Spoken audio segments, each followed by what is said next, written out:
Welcome back to our virtual celebration of Easter on the Farm 2021 at the Pennsylvania German Cultural Heritage Center at Kutztown University.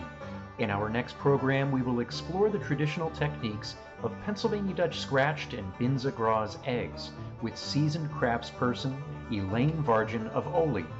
Elaine is a member of the Reading Berks Chapter of the Pennsylvania Guild of Craftsmen, with whom she has played an active role for 70 years. An expert in regional holiday decorations, the printing press, and folk art of the Pennsylvania Dutch, Elaine will provide a detailed and personal explanation of her traditional Easter eggs. I would like to talk about Easter eggs, and of course the egg represents new life as in Christ's resurrection, and people celebrated Easter, I think, a little more years ago than they do today, and the true meaning of what Easter is all about. And that's why they chose the egg. And it's just not in the 16, 17, 1800s. It goes way back in history.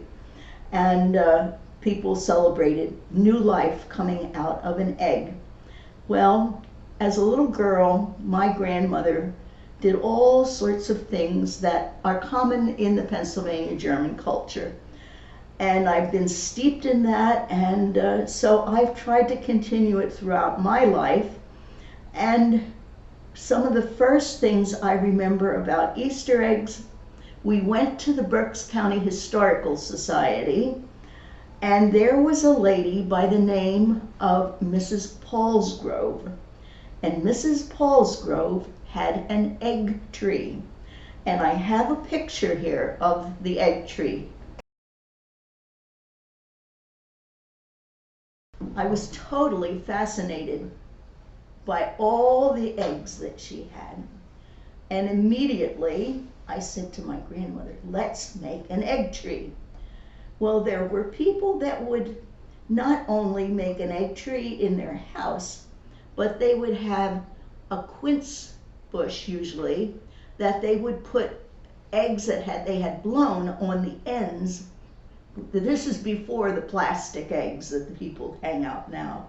But anyway, I was just fascinated by all this, and I wanted to make an egg tree. So she went and we got some pussy willows, and we hung some eggs that we had blown out. And of course, you don't throw that away. You make cakes out of the stuff that you come out of the eggs. You don't throw it away. And we would make these eggs, and we would dye them, and I would draw on them with my crayons. She would also put them in onion skin, and she scratched eggs. So that was my first introduction to the Easter egg traditions, because my mother, she had to work. My father died when I was less than 3 years old. And so my grandmother, fortunately, did all these crafts, and I was there to learn from her. So I'm talking about scratch eggs. And here are some examples of scratch eggs. This one, I took a piece of corn husk, tied it while it was still damp, and put it on the egg, so you can still, since things dry out, now you can see all the different things.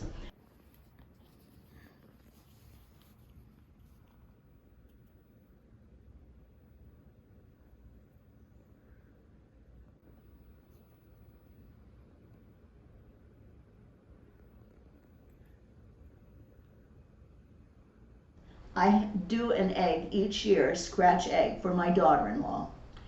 And I always use a certain technique that is typical of what's called pisanki. Now, my daughter-in-law is Ukrainian, and we try to have a little egg get-together each year. With the COVID, we have not done it this year, but as you see, I like to work in miniature. These are what you would classify as pisanki. It's a wax resist method of decorating eggs with a kiska which is like a little funnel that you put the wax on, and where you see the white, that's the first lines I've made on an egg. And then you go into the lighter color, the yellow, and then you mark that off with the wax, and then you put it into the dye again, and now I have the red, and then finally the last dye you put it into is the black. So these are small eggs, and we had a neighbor that raised chickens, and these are what's called pullet eggs. And that's before the chicken grows up and grows and lays beautiful, the big eggs. So these are eggs that were saved by Mrs. Snyder for me. And she every year would be so proud that she had these wonderful tiny eggs that I could use. And you'll see some of those a little later too, because I like to use them for binsagraas.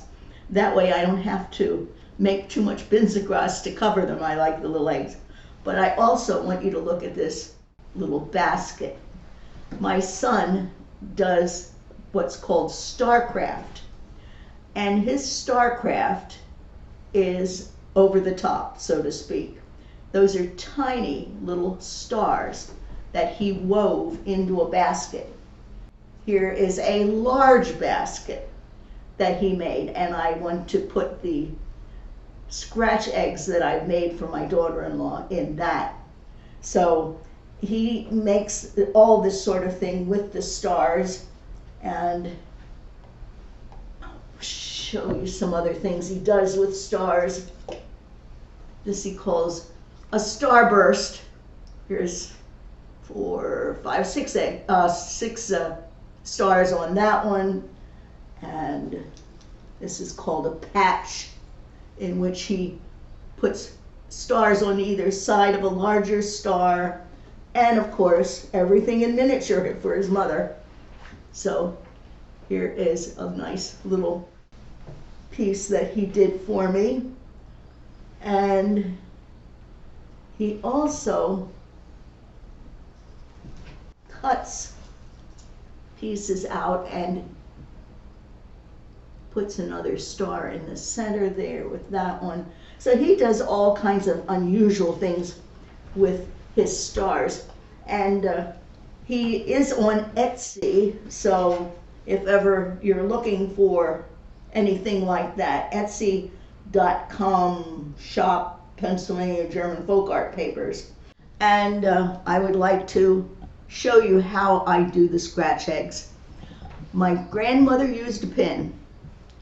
I use what I have, and if she would have had one of these nice little etching tools, which is just a plain old X-Acto knife, she would have used it too.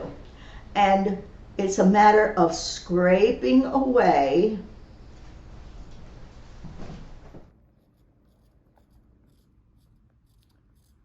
the part of the shell that is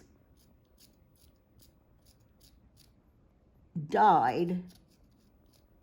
You scratch away the dye from the onion skins. Oh, and by the way, if anybody was into doing onion skins, I go to the market, or if you have a grocer that has onions in a bin, there's always onion skins lying in there. Ask the grocer to save them for you. And I take, I'd say 2 hands full, put them in the bottom of a little pot, put 4 or 5 eggs in there, and boil them maybe 5. I missed a part.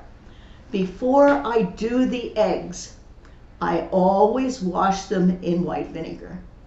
And I said, you can't leave it in there or you'll ruin your shell.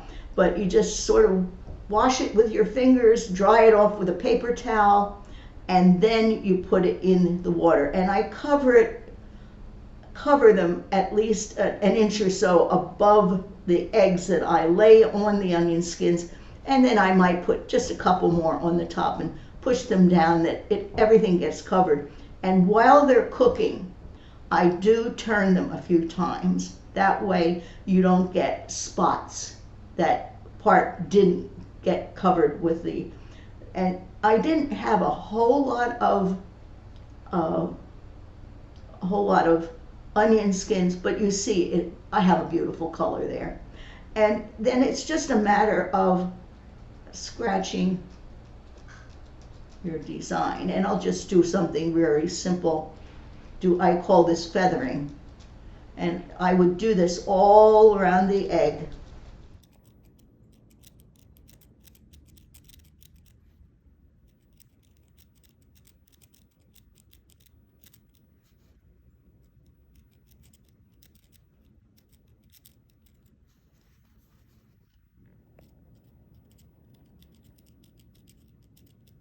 As you can see, the designs just sort of develop on their own. You just play around with, it's nothing really official as to the designs or anything like that.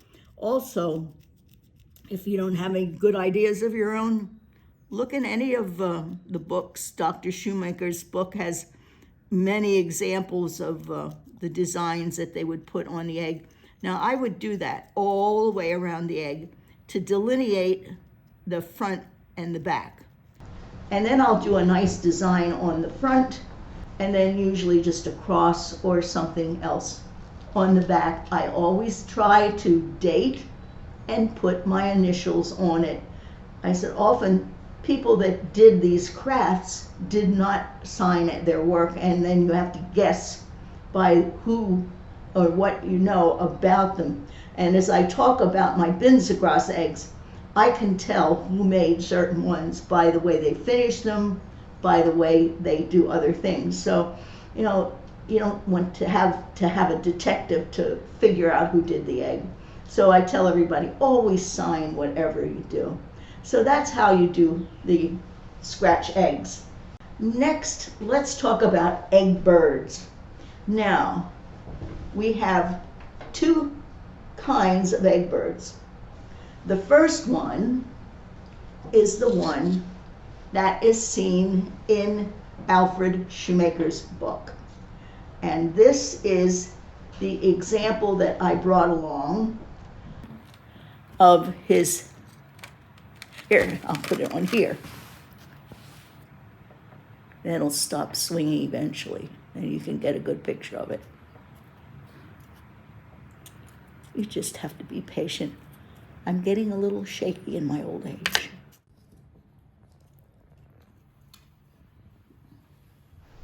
And of course, I like to do things in miniature.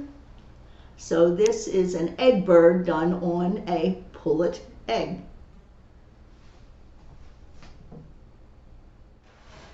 Next, we have the combination. And if you look at the picture in Dr. Yoder's book, he did not like Gensler's cartoonish looking bird like we saw before. And he evidently had seen this in a museum in Germany. And so, of course, this is a combination: onion skin, egg bird, accordion pleated wings and tail. But look at this. Here we have binsagraas.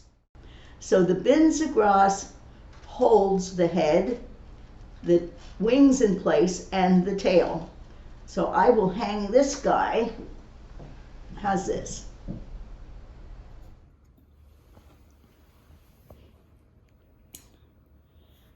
And I have a Japanese friend. She taught me how to do the cranes.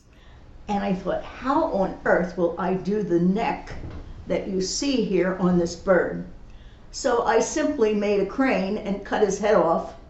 And that is the folded head and neck of the Japanese crane, combined with the onion skin egg of the Pennsylvania Dutch and the egg bird. So that's a multicultural bird, put it that way. Next, we got to binsagraas. Now, what on earth is binsagraas? here it is. My dear son went out in the meadow, and it likes wet feet. So it's always in a wet area. It grows, 16, 18 inches in clumps like this, and it's very early. So I tried some last night, and it's possible. I can get some of the pith out of it. It's spelled P-I-T-H, the pith. You force it out with a matchstick. And I always tell him to get the longest, fattest, best stems that he can, the greenest, because right now it's very early and it's difficult to get nice fat ones. So I'm going to try and see if I can split this, and you'll see what happens here if I'm lucky. Do you see? I'm forcing the pith out of this piece of grass.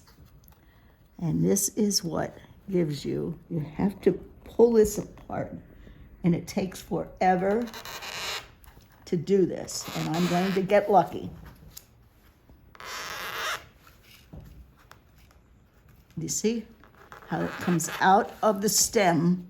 It almost looks like a worm coming out of there. Feels like yarn. You can see what's happening here. See how much more I can get out. It sort of compacts it in there. Now I broke through, but I can still keep it going. You just have to be very patient. As you can see, doing this sort of thing takes forever. And you just take your time and you keep working and forcing that out until you have a nice long piece of binsagraas. Now, I have started to make some eggs here. I'll show you. Here's what I did last night.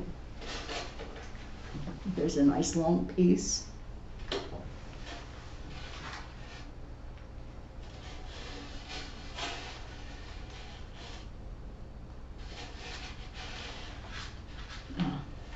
Oh, that was, I tried to get some finished that you could see. Okay. What I do is I like to use nice little ribbon. And I glue the ribbon around the egg. All the way around. That's folded in half and it goes all the way around. That way, you're not going to lose the egg. It's not going to drop off of there. And then I start at the bottom and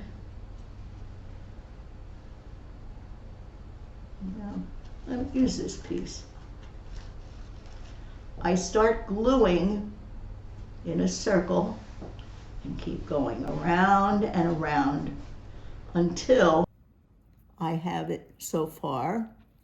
Now I'm going to take this piece and attach it on again and finish covering this egg. And here's another thing. My grandmother used flour paste. So, made with flour paste, these eggs the vermin love, and there aren't a whole lot that you can find that have been done with binsagraas. Now I know the Miller boys, some of them have some of their mother's eggs. Viola Miller would make these eggs, and also she had taught another lady, and her picture is in here in the book, how to do these binsagraas eggs. And nice. Get a little glue going here. I use Elmer's glue, and I think if they would have had Elmer's, they would have used it too. You use what you have available, and I like to take a toothpick and make it really thin and sort of smear it around, and that way it will hold the binsagraas. So I'll start where I left off, butt it up there, and hold it. Try not to get too much on my fingers because then it'll just stick to me rather than the egg. And keep laying that on there.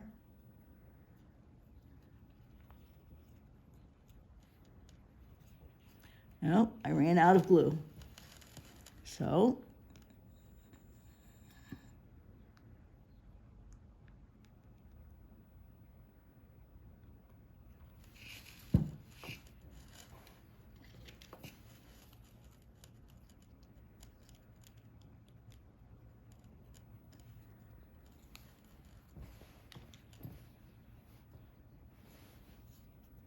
keep working that around. So you can see it takes some time and patience, and that's something you can't buy. Have to work at things and be willing to spend the time to play.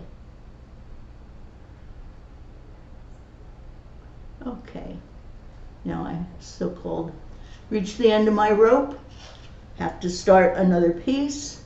And I would do the same thing until I had this whole egg covered with, and as I said, I love to work small.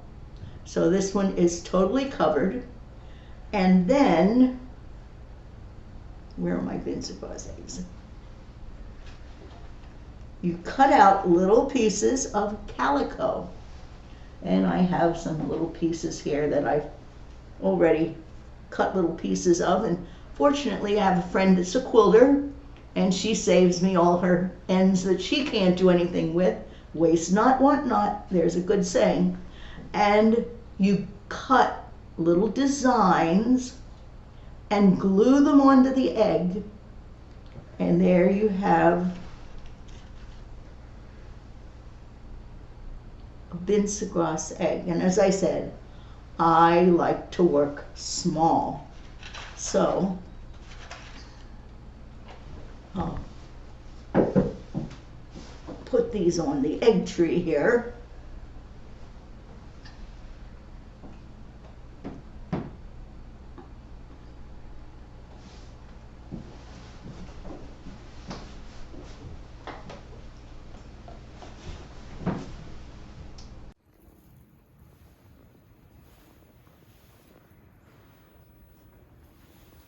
And I do have a small feather tree at home that I use just for my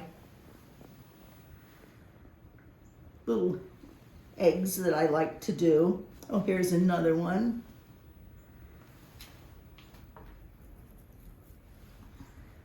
And another one.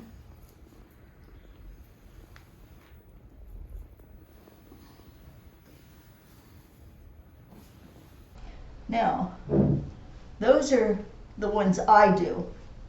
This is a larger one that I have done, which after I had done some large ones, I decided I prefer to do the small ones. This is a different way of doing the binsagraas, and that has pieces of calico cut and laid on the egg, and then you outline your design. I'll put it over here for you. And there you cut out the design and just outline it with binsagraas. So that's different. This one my daughter brought from Germany. So you know this sort of thing came from over in Europe. It's not that we have any kind of,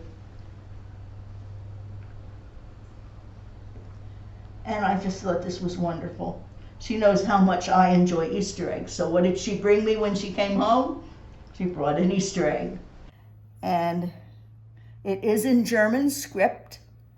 And it says, Christ is risen. He is risen indeed. And then you just make it. And as you can see, My kids have played with this, so it's starting to wear away some of my binsagraas. So it's now a forbidden thing. They cannot handle this. Then this has been done with several different techniques. They use the binsagraas to make designs. They also have this of laying the cloth underneath and outlining with binsagraas. So it's nothing new under the sun. You know, this came from Germany, and they're still doing, you know, certain people are still doing the craft. And we had a lady that would come here to the farm a few years ago, and her name was Ruth Oley, and she did binsagraas. Now hers are a bit primitive, but they are wonderful, and I always enjoy seeing other people's work. So of course I had to buy some of her eggs. So this is a Ruth Oley, and I'll put them on this side of the tree, and that way we can just spin it around and you can get a picture of that. How's that? I'll put some of Ruth's eggs over here, and I can tell they're a bit primitive, as I said. Now, there was a lady who is a very distant relative. I understand my great-grandmother's cousin, Viola Miller, that was at the folk festival when I was a little girl, and this was back in the early 50s. She demonstrated binsagraas eggs, and I treasure these. These are 2 of her eggs. And the reason I know that, Ruth Emmert, who was very active here at the farm, she had bought them from her, and Ruth is in a nursing home up in the coal region somewhere, and before she was going to the nursing home, she made certain that I had all her wonderful Easter eggs, that they would continue being shown and enjoyed by other people. Now, unfortunately, I can't have you ask questions, but before I finish with the Easter eggs, there are many other, how can I say, traditions, folk customs that are related to Easter. And one of my favorites is Shrove Tuesday. And that's what people call Fastnacht Day. And my neighbors down in the Oley Valley call it Fastnacht. And every year I would have a Fastnacht social. And this was something they always did at our church at St. John's German Lutheran one on the Monday before Fastnacht Day, which is a Tuesday. Well, I had my social on a Sunday because I was teaching school and I couldn't do it on Tuesday. So what I did, I would get up very, very early and make my Fastnachts, and I invited all the neighbors and my friends in the guild and just many, many people, neighbors, friends, family. Between 50 and 60 people would go through our house on that Sunday. I would make a great big pot of soup, and if they were there over lunchtime, they had soup, and they ate Fastnachts. And I would make anywhere between 45 to 48 dozen Fastnachts. You do that the night before, you make your potatoes, and there are differences in Fastnachts. And Arthur Schumacher had an article in the Reading Eagle, and it was the purity in Fastnachts, the Purity League of Fastnacht making. And anyway, The Berks County Fosnocks have mashed potatoes in them, and they are always cut in rectangles like little pillows. And you put a slit in the middle, that way the fat can get up through there and it gets it finished inside as well. And I never had a thermometer, so I pretty well learned how to judge. I'd get up at 4 o'clock in the morning, get the fat hot. My husband would come down and he would help roll them out and cut them. And when we bought our farmhouse down in the Oley Valley, I said, I must have radiators. He said, what do you want radiators for?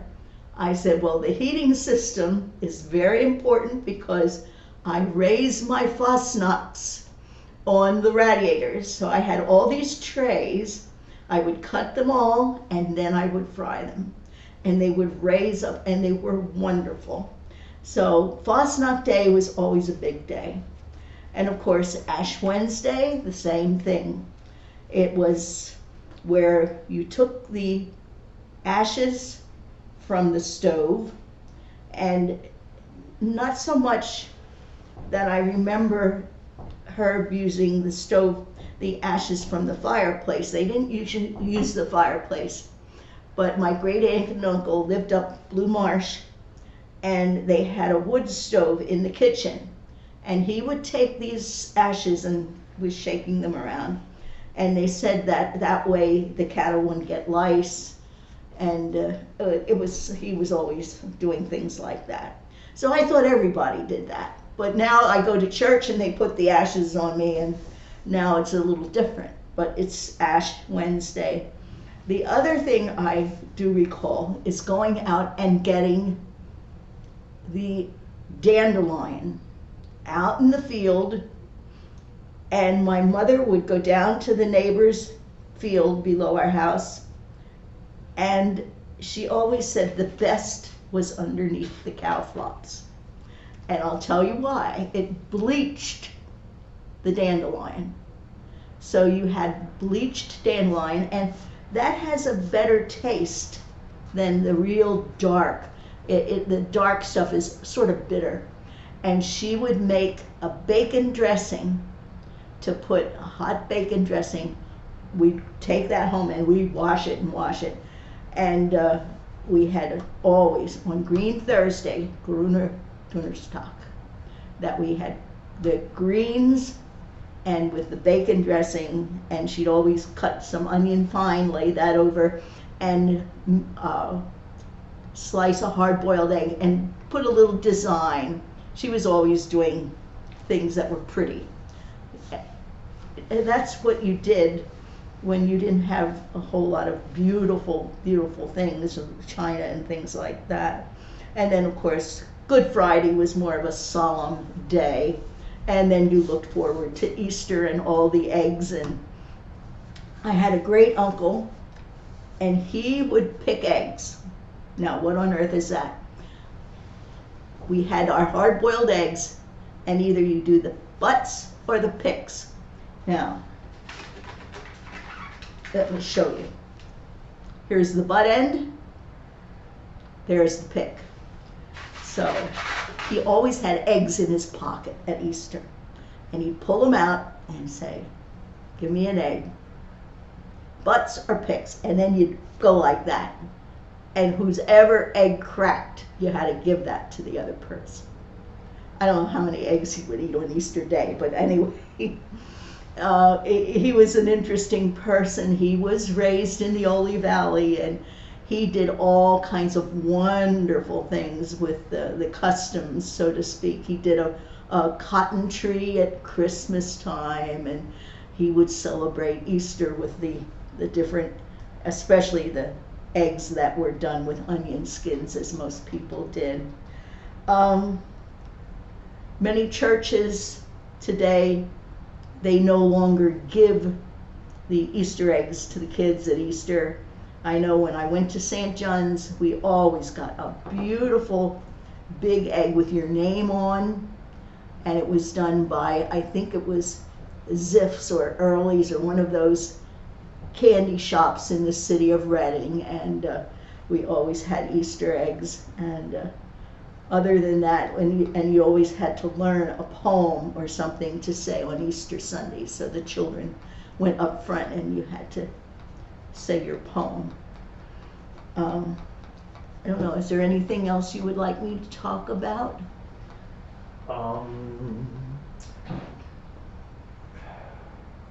Good question. Good question. Any questions? Well, had you ever heard of Good Friday eggs? Was that anything that you... Oh, they said they were supposed to be special, but I really don't know. I never collected the eggs at the farm. Herb always did that early in the morning. And the Good Friday eggs, yeah. Any eggs, I mean, he collected the eggs, so I never got into egg collecting. When my grandfather had chickens, but he didn't make anything special of those eggs, so I don't recall that at all. But I know those darn hens could get nasty. They didn't like getting after their eggs, you know. And roosters especially. Oh, there was one that would chase me. One of the things that really got me into the Easter egg mode, so to speak, and I used this with my fourth graders. I taught fourth grade for many years at Exeter Township in Jackson Wall Building.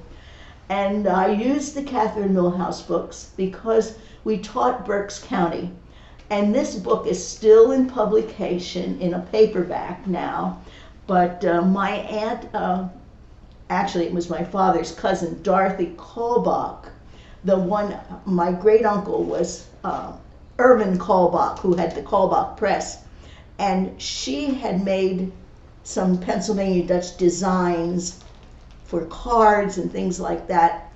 And when she crippled with arthritis, I started carving when I was about 16. And we did all our printed items with block prints. And anyway, she was into the Pennsylvania German culture. When I talk about the farm, that was where my great aunt and uncle, the Kaulbachs, had lived.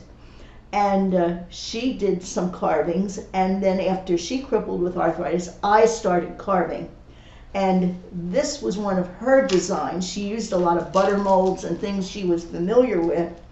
And this is our family dowry chest design that I carved. And my son recarved one of Dorothy's, and he did this one. So we still sell the notes on Etsy, as I said before, that we have made. And anyway, I diverged from this because this egg tree book has pictures in it that has some nice Pennsylvania Dutch designs in. If anybody's looking for designs to do anything with, especially if you do the scratch eggs or something like that, this has them in. But what's so important about this book is it talks about the egg tree. And at the very end, Mrs. Paulsgrove has the egg tree, like I showed before, at the Historical Society, because so many people came to her house to see the egg tree. And my cousin, Dorothy Kaulbach, was a friend of Catherine Millhouse. And I just learned that Catherine Millhouse was in Philadelphia during World War II, and they made all kinds of wonderful posters. And she is known for making at least several for the Ephrata Cloister to draw people into the, how can I say, tourism of Pennsylvania. But she was in charge of these posters in Philadelphia. So she had a background in art.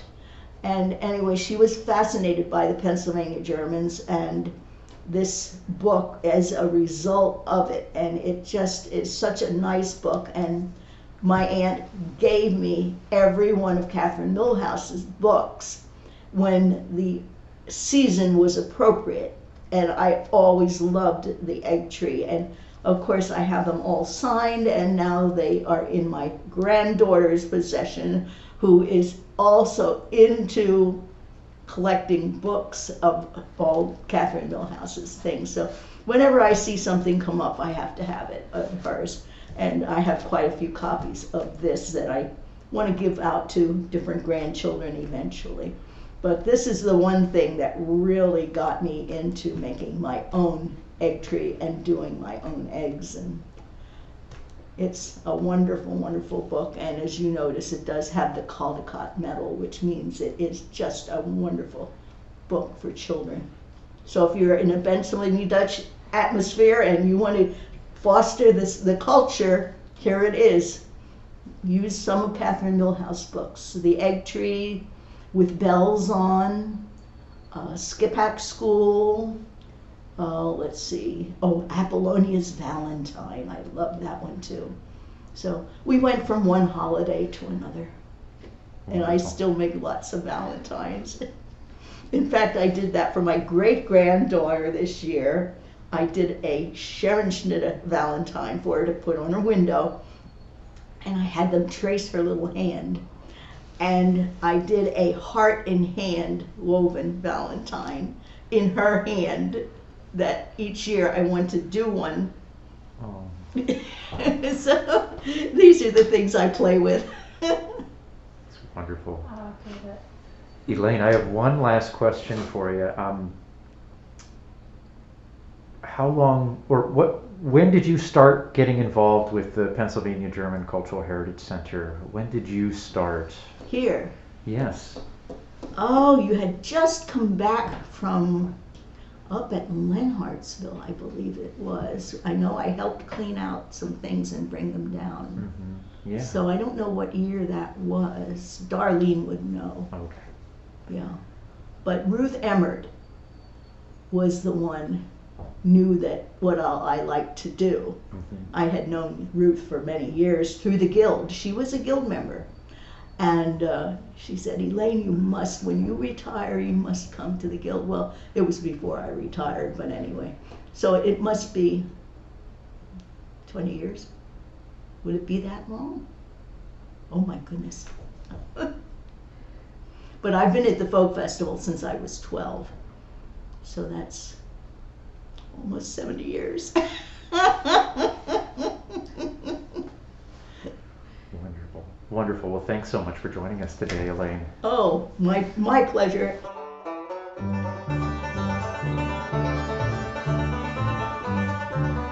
Thanks for watching, but don't go away. Coming up next, enjoy traditional foodways of Eastertime in Terry Berger's Pennsylvania Dutch Kitchen. Cultural programming for this virtual celebration of Easter on the Farm 2021 is brought to you by the Pennsylvania German Cultural Heritage Center at Kutztown University, the hub of Pennsylvania German culture and language. Visit us online at www.kutztown.edu/pgchc. Thank you to all of our viewers, supporters, and friends. Mir zahle groß Dank zu alle unser Gucker, Unterstützer und Freund. Macht's gut.